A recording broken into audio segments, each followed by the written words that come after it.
there's something that strikes us. And I think when it strikes, then the vet and everything else is pronounced. When there is drought. Hello? When there is no food now for the animal, now we start speaking. And we always report on how many animals, probably here and there, and how much they are dying. But then we have a question that I believe if you address that, because when drought comes, the first casualties, kabla ifikie binadamu ni nani? Wanyama, si ndivyo? So the question, how do we use this and even the climate change aspects to make sure that ourselves can be heard and we can find ourselves on the table, as opposed for being what? Being menu. And I'm looking at an opportunity even as a country, how much more we can appreciate the livestock and veterinary services within what we do. We have a program within the county called One Cow Initiative. And within the same, we've even gone further as a county to create an agency called KDDC, Kakamega County Dairy Development Corporation. And with that, we have our CEO with us, Dr. Luvusi.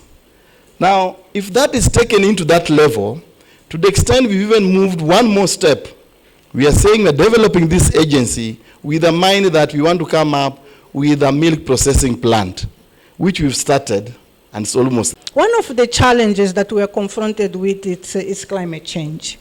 Unfortunately, climate change is here to be with us. We have to adapt. We have to really mitigate.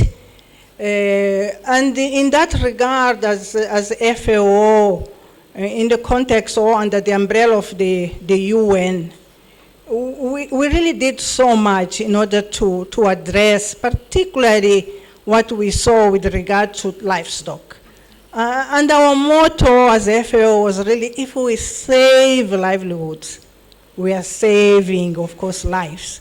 And saving livelihoods, when we talk about really the context of Kenya, and particularly if we look at the counties that were mostly affected, the assaults. Unfortunately, now the drought is even now expanding. It's not only the assaults. Livestock really was so hit.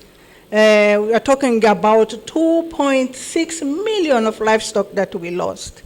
And this is really because, of course, drought, of course, it's water scarcity, it's really feed scarcity, fodder, but also, and most importantly, the veterinary services to this country. Because if we are not really saving our livelihoods, it means that we will not be able to ensure food security. Our leadership in Kenya and in the world, they have really declared that by 2030, we have to achieve sustainable development. We have to be able to reach the 17 goals. And we only have 7 years to be able, of course, to attain those goals. And it's really a challenge to all of us. And of course, to the vets, to make sure that, we go out there, we really double our efforts. Those innovative really ideas that we have, let's make them known. Let's really implement them so that, of course, we can be able to reach the sustainable development goals that depend on the work that we do. Most of the partners only support an event.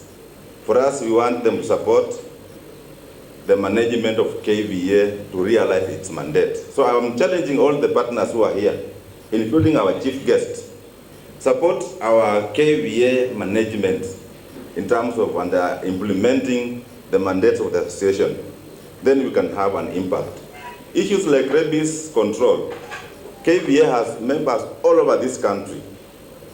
If we have the vaccines, and if we have someone funding the logistics of moving around, we will be actively involved. But when you don't have money, you can only speak.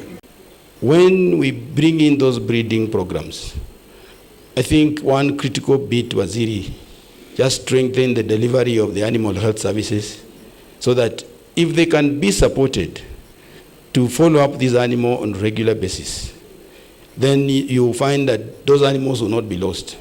But if the supply of the animal is disconnected from the delivery of the vet service or the clinical services, Then those animals will die from the common tick-borne diseases and related. And you see the farmer gets much more frustrated.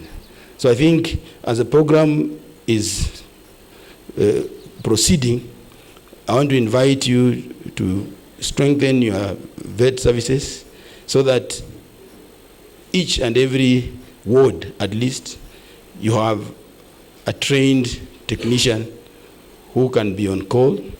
If you offer any vet services without supervision by a qualified vet, then again those vet services are not as good as what you envisage to do.